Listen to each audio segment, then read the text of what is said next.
ही गोष्ट आहे मराठ्यांच्या गौरवशाली इतिहासाची. ही गोष्ट आहे कोंडाजी फर्जंद नामक सामर्थ्याची. ही गोष्ट आहे कोंडाजींच्या रांगड्या हिमतीची, जिद्दीची आणि पराक्रमाची. ही गोष्ट आहे 1673 सालची. पन्हाळा स्वराज्यात नसल्याची खंत महाराजांना सारखी वाटत होती. आदिलशाहीवर वचक ठेवण्यासाठी आणि कोकणच्या वाटा सुरक्षित करण्यासाठी पन्हाळा ताब्यात असणं महत्वाचं होतं. पण पन्हाळा जिंकणं ही सोपी गोष्ट नव्हती. 1660 मध्ये सिद्दी जोहरनं 40,000 फौजेनिशी पन्हाळ्याला 6-7 महिने वेढा दिला होता. पण तरीही भक्कम पन्हाळ्याचा पाडाव झालेला नव्हता. भक्कम तटबंद्या आणि मजबूत दरवाजे यांच्या जोरावर स्वतः महाराजांनी हा किल्ला 6-7 महिने नेटाने लढवला होता. पण सिद्धी सोबत झालेल्या तहात हा किल्ला आदिलशहाला द्यावा लागला होता. 1666 साली स्वतः छत्रपती शिवाजी महाराज 2000 फौजेनिशी पन्हाळ्यावर चालून गेले होते. पण या मोहिमेत महाराजांना माघार घ्यावी लागली होती. स्वतः आदिलशहाचं पन्हाळ्यावर फार बारकाईनं लक्ष होतं. दारुगोळा आणि शस्त्रास्त्र यांचा प्रचंड मोठा साठा किल्ल्यावर होता. इतकंच काय 3000ची हत्यारबंद फौज सतत तैनात होती. अशा वेळी महाराजांनी पन्हाळा घ्यायचं ठरवलं. पण कोण कोण कोण जाणार पन्हाळा घ्यायला? महाराजांच्या डोळ्यासमोर नाव आलं. आणि त्यासाठी आपला मनसुबेबाज मराठी वाघच हवा. कोंढाजी. कोंढाजी फर्जंद.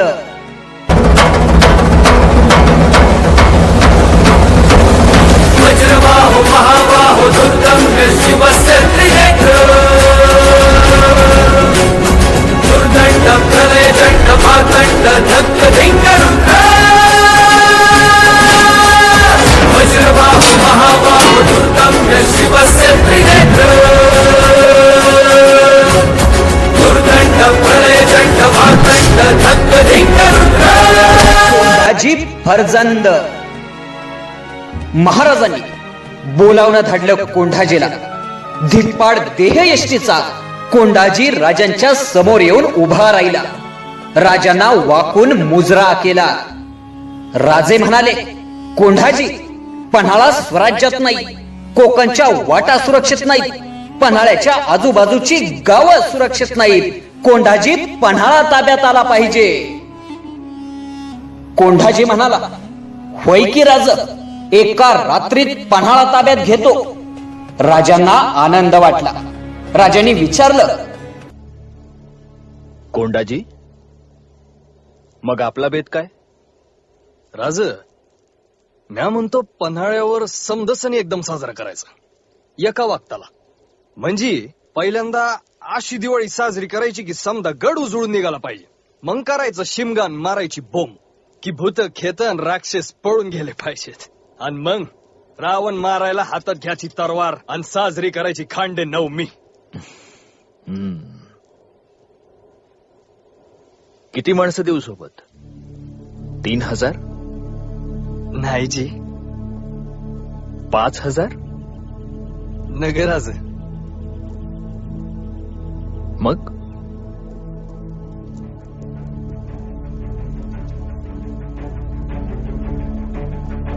60.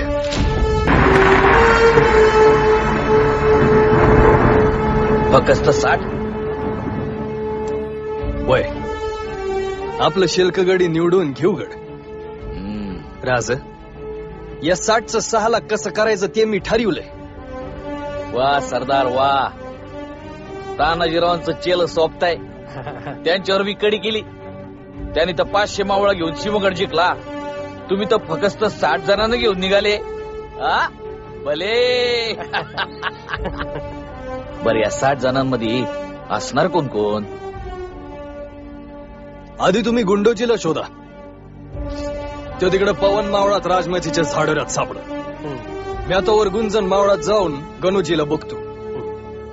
तो तिकडे नक्की त्याच्या वावरात खपत असत.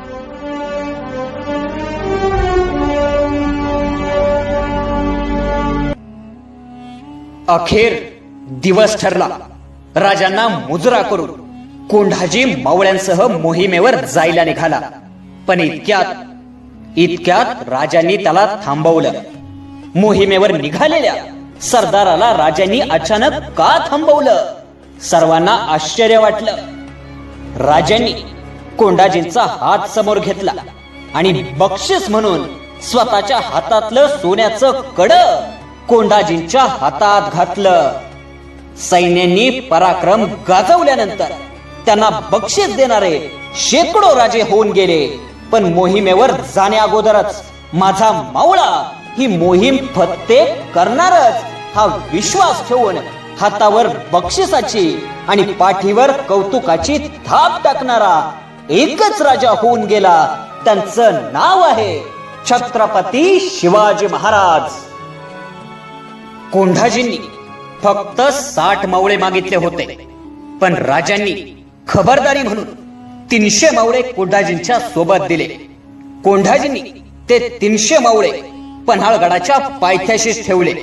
त्यापैकी मोजून 60 मावळे सोबत घेतले. उरलेल्या सैन्याला कोंढाजींनी सांगितलं, आम्ही 60 जण तटबंदीवरून किल्ल्यावर जाऊ, तलवार गाजवून किल्ला ताब्यात घेऊ. पण जर चुकून यदा कदाचित आम्हाला किल्ला घेण्यात अपयश आलं तर तुम्ही शत्रूला शरण जायचं नाही, हत्यार टाकून पळायचं नाही. कारण रणांगणावरून माघारी फिरणं हे मराठ्यांच्या रक्तात नाही. एक वेळ मरण आलं तरी चालेल, पण शरण जायचं नाही. कोंढाजींच्या शब्दांनी मावळ्यांचा उत्साह वाढला. त्यावेळी पन्हाळ्याचा किल्लेदार होता आदिलशहाचा सरदार बाबू खान. ती अमावस्येची रात्र असल्याने भर मध्यरात्री डोळ्यात बोट घातलं तरी दिसणार नाही इतका काळाकुट्ट अंधार होता. याच अंधाराचा फायदा घेऊन वाऱ्याच्या वेगानं प्रचंड चपळ असणारा एक मावळा किल्ल्याच्या पश्चिम बाजूने वरती चढून गेला. किल्ल्यावर खाली दोर सोडला. त्या दोराला पकडून कोंढाजी 60 मावळ्यांसह गडावर चढला. त्या 60 मावळ्यांपैकी 40 जणांच्या पाठीवर कर्णे, भेरी, ढोल, तुतार्या अशी विविध प्रकारची रणवाद्य अडकवलेली होती आणि कमरेला तलवारी लटकवल्या होत्या.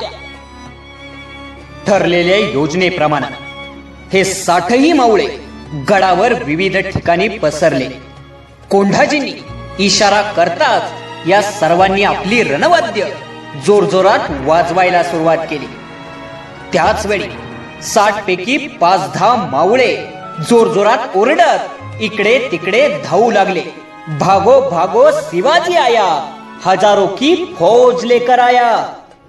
पन्हाळ्यावर एकच गोंधळ आणि गोंगाट उडाला. गाढ झोपेत असलेले शत्रू सैन्य खडबडून जागे होऊन स्वैरा वैरा धावत होते. या सर्व गोंधळातच अर्धवट झोपलेल्या सैनिकावर मावळ्यांनी जोरदार हल्ला चढवला. वाद्यांचा, कर्णांचा आणि ढोलांचा गोंगाट इतका भयानक होता की खरोखरच फार मोठी हजारोंची फौज किल्ल्यावर चढून आली आहे असा सर्वांचा समज झाला. ही गडबड ऐकून किल्लेदार बाबू खान जागा झाला. तलवार हातामध्ये घेऊन धावतच खाली आला. अंधाराचा फायदा घेऊन आदिलशाही सैन्याला सपासप कापणारे मावळे त्याने पाहिले. इतक्यात त्याची नजर गेली कोंढाजी फर्जंदवर. बाबू खानाने तलवार उपसली आणि पाठीमागून कोंढाजींच्या पाठीवर सक्कर वार केला. रक्ताची चिळकांडी उडाली, पण कोंढाजी डगमगला नाही. तूच तानाजीरावांच्या पाठीवर वार केला होतास ना? आता मरायच्या आधी नीट बघून घे. आम्ही मराठी माणसं राजांसाठी आणि स्वराज्यासाठी आपला जीव हातावर घेऊन लढतो. धर्माचं काम करतो म्हणून धर्मानं मरतो आणि धर्मानंच मारतो. तुझ्या गत पाठीवर वार नाही करणार. छाताड फोडून रगात पेव. तुझ्यासारख्या कोल्ह्या कुत्र्यांना फाडून खाऊ आणि ठेकर सुद्धा देणार नाही. अशी वाघाची जात आहे आमची.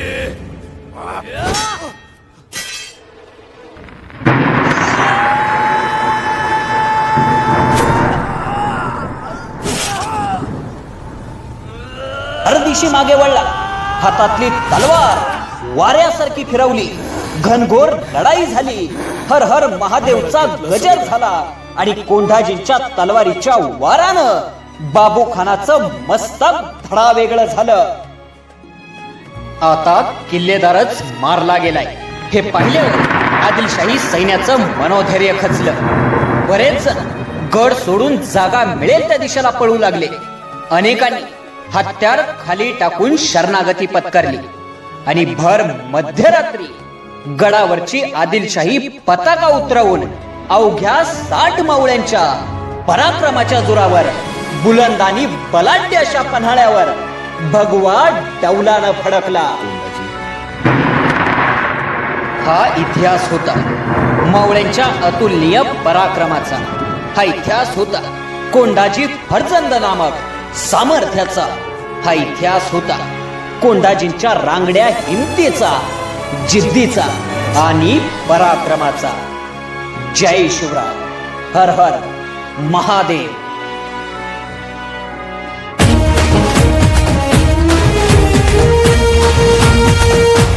खंडोबाचा खंडा एकच परी, शिवाचं मावळा मी 60 भारी. खंडोबाचा खंडा एकच परी, शिवाचं मावळा मी 60 भारी. मल्हारी मल्हारी मल्हारी, शिवबाऊचा मल्हारी. मल्हारी मल्हारी मल्हारी, शिवबाऊचा मल्हारी.